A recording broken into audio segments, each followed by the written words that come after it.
Mr. Solnicki, congratulations on your movie and thank you very much for sitting down with us. How would you describe your feelings when presenting your film in a sold-out theater near the place where you made it? And it's a kind of my films. I think they really change a lot with time. I feel, and I hope in a good way. But it's not the kind of film that it's very. Some things they're already sort of closed and they are what they are.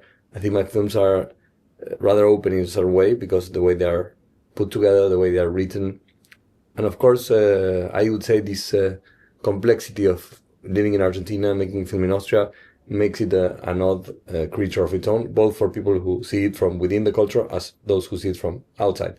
In my case, I see it perhaps a little bit in a more schizophrenic way from both angles. Of the three films I made in Vienna, of this so-called trilogy, I think in a way it's perhaps the one that goes deeper into a certain tissue of the history of the city, and less of this more of First District, postcard kind of film, which I did in Introducción al Oscuro. Nevertheless, perhaps the most touching and, I don't know, perhaps compelling film of the trilogy, the film I dedicated to my late friend Hans Horch. But specifically to your question, it was quite crazy. I mean, if anything, just to go with Willem into I felt like, like in the Coliseum, like really you go into this tunnel of people, and also the way Viennese people are, it was kind of possible to go through the crowd. I think in other cities they would have just really torn his clothes because he's like a beetle. But this really, going through this tunnel of people who are very lively and very thrilled to see their idol Willem in a full Gartenbau, a cinema that has also so much resonance to me personally. It was quite beautiful and moving. I would say it was really a very memorable experience. As you say, also close to the location of the film. And what was your personal relationship with the Hotel Intercontinental before you decided to set the film in here? Well, a client. I come to Vienna often, to the Viennale, also to prepare projects often, and I have a tendency to stay here in this hotel. I would say there's an era of these hotels that I think resonates to me. Not specifically this hotel, even though I have memories of intercontinentals like in Brazil, in Rio de Janeiro, when I was a child. This moment of post-war where this, concept of tourism was born. Also the idea of flying, not as we do today, but much more than they did then. Somehow, resonates to a certain part of my memory of traveling with my family when traveling was much more of a rare thing. So for sure, somewhere in my subconscious, I have very strong memories. The youngest brother traveling within the family, a family of a long, nomadic tradition, born in Argentina, but with, European father and grandfathers. So there's somehow, this feeling of being in a protected area that it doesn't have certain weight of history like any other building will have around us, and where just like cinema, a window to the world, where the intimate, the personal, the political, the historical, they sort of blend together in a curious way that only do in hotels. I like this feeling, I like this idea of people of hotel patriots, as Joseph Roth put it in a character, a place where you can sort of feel like at home, but at the same time very impersonal and international. So for sure it's an interesting setting to make a film, even if a challenging logistic-wise, a functioning hotel with a lot of restrictions. I would describe The Souffleur as a love letter to the Intercontinental, especially with the use of archival footage which you have in the movie. So tell us about your inspiration, your conception, and your research of this film. Yeah, for sure there's a love letter. I don't know if perhaps the Hotel Intercontinental here is more of a medium to an era before the one we're living, where certain things we perhaps used to take for granted before we were so much into these little screens and certain new kind of alienation. At first it's really like an excuse to go somewhere and a way to structure a project and certain materials that somehow I developed friendship with many people who work in the hotel, especially in the bar, who I like very much. And there's a certain tenderness I find sometimes in people I film in Vienna that I, perhaps also in contrast with a certain stiff or more dark, let's say, sorry for the generalization, but a society that is very, very different than the more Italian, vibrations in which I live in Argentina. So in that contrast, I find when I meet people like Nicolas Weidinger, who I filmed in my previous film, the owner of Weidinger Café in der Gürtel, or these folks in the bar, I'm very touched by them. And often my films are not really developed following a certain like rational logic of how to develop a dramatic idea, but more reacting to people I feel connected with, and I think that's also what dragged Willem into the project. I mean, that's what he wanted to make, and that's what made him happy in the end. That even though it was very difficult and often frustrating to figure what we were doing and put things together, sometimes things not landing, as he says, but at the same time managing to go into a wavelength where you can, gather materials that are very subtle and tender, that are often eclipsed by the very noise of cinema. And that's where I'm usually working. And of course, bringing Willem in that was like, you bring like a bear inside a bee's nest or something. I mean, it was like, how do these two things will be possible? And somehow it was possible. And how did the management and the staff of the hotel react when you pitched this idea of setting a film? It was not as easy as one would expect, I must say. I mean, I would think, based on Willem's also celebrity status, that is the kind of person that a brand would like pay a lot of money just to be connected with. But instead, we somehow had to actually pay money from the little we had, and also adjust to very, very difficult. I think this was not so well negotiated, because there's so many challenges of making a film far away from your house, from your home, and within a functioning hotel where you're not supposed to disturb. We couldn't shoot in the lobby. And we had a lot of restrictions, and it was really already quite tough. I mean, if I think about it, I don't know. I would have liked to do things like ask every guest in the hotel who accepts that we come in anytime and shoot with them, or things like that. That just came to my mind, but it's fantasy. But, really taking advantage of the life and the richness of a hotel. But I think also in that regard, this is a very different interview because I'm saying all new things that I'm thinking about as the coffee is hitting my brain. But really, I think the challenge of this film was to bring Willem and my way of production together. And it was, really the combination of two very different worlds. So I was not as free to do the kind of things I'm often trying to do in that sense, like being more spontaneous. But at the same time, it did not have this kind of, broken down script that you put together later on. So it was really like challenging. Willem once said, Gasti, at the second day of shooting, he said, you can't expect us to pull a rabbit out of a hat every day. And I said, what do you think we're doing? I mean, isn't that what our job is? And that's pretty much how we worked. And the hotel was, yes, just like a introduction to the film.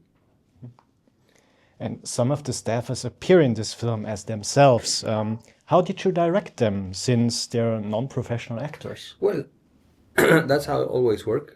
And I think that's how great films have been accomplished in cinema. We ask them to do very simple things. In their case, it's their own craft, so for them that's not difficult.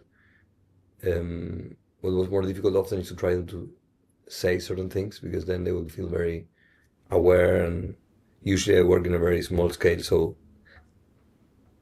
this idea of somehow making people feel at ease in front of the camera is what I've been doing always. But when you have lighting and crew, then that really goes away very fast. People go like, and there's nothing you can do and then once that happens, it's really impossible. So it was challenging at times, but it was also fun. It was fun working with them, really, because they're great people. And what was it like working with a living legend of cinema, Mr. Willem Dafoe? How was his collaboration with the non-professional actors? Willem, he's a friend. We were first friends, and then we met in Greece in Screenwriting's Lab some years ago. And he's just genuinely, a true artist who's really hunger for adventure and for, not just settled or done at all. I think that's part of why he's so great. Also, he's very involved and very dedicated and workaholic like I've never seen before. And for him, it was meaningful when he saw my films. This working with, this way, not about certain ideas, but about people. And, it was nice. He was very generous, very open. I enjoyed a lot working with him. It was difficult, but I think the challenge also was finding the tone between him and these people, because he would be like an actor and they were not. So often this was also a difficulty.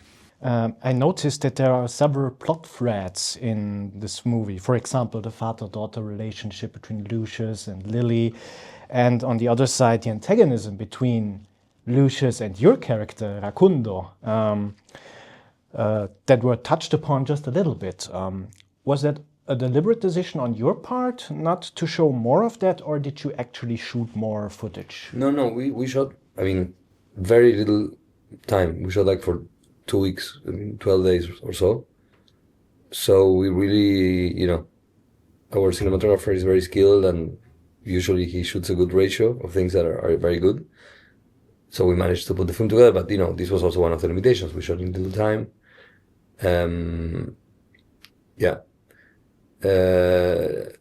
interested in digression and in not the full arc of characters, but trying to go for these more epiphanic portraits. It's more contrapuntal kind of approach.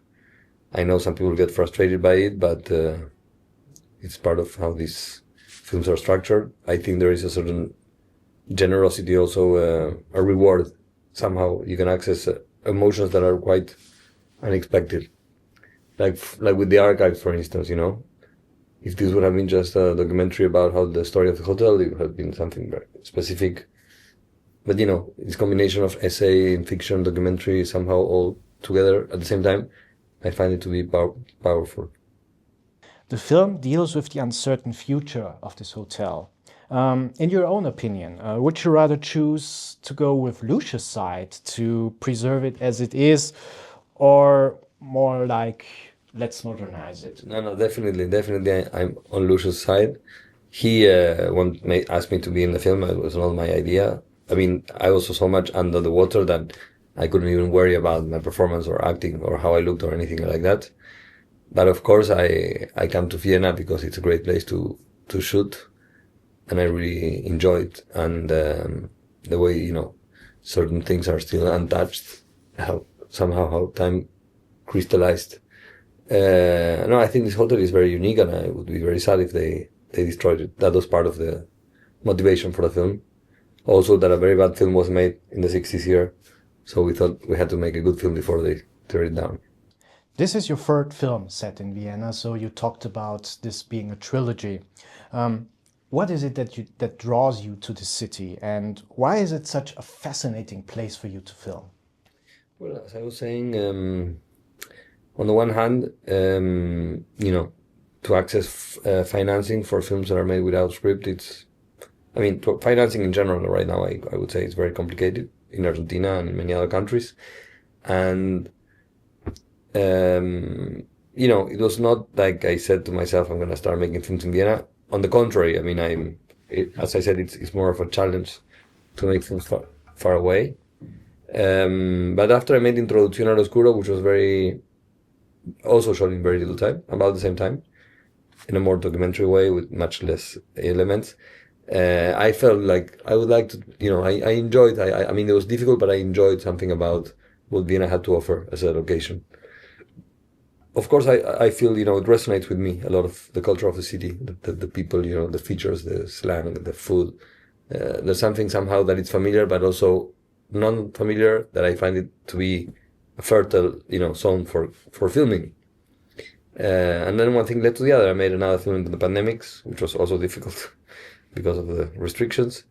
And finally, this film, which was, with Willem, on another scale. But yeah, it's things have, as I said, somehow changed here at a different pace than in other places in the world. This is very attractive for me in terms of to shoot. And it's curious that by chance, all three films were shot in the same time of the year, pretty much the same week of the Viennale. And where in Vienna would you like to set up a possible future film? Is there any place or location or some kind of culture that you would like to delve into? I think right now I'm a bit, I mean, I see it as a close cycle. I mean, of course, in the future, I don't know what will happen, but I would say the idea of archives stayed very close with me in the latter part of the process. I think a lot of emotion that was unexpected came from, seeing the ice skating rink and the history of Vienna and the people, the kids playing in the 70s, jumping to the ice. And also I liked working with the archives. You guys have incredible treasures, and they're very well kept and beautifully scanned. I would really enjoy the possibility of working with the archives, but I think for now I also don't want to be perceived as a parasite who comes to take the sources. Thank you very much. It was a pleasure talking to you. Thank you. Before, please welcome Gastón Solnicki.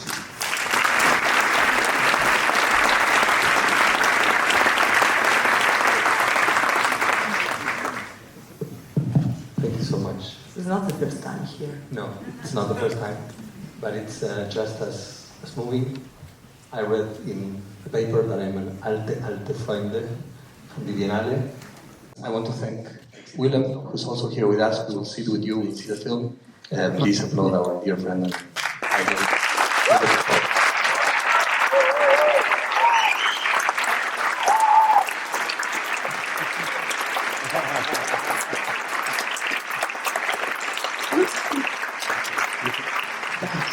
Nothing to say. I'm happy to be here. Hope you enjoy the film. And I'm going to watch it with you. Okay? So I hope you enjoy. Thank you. We come back later.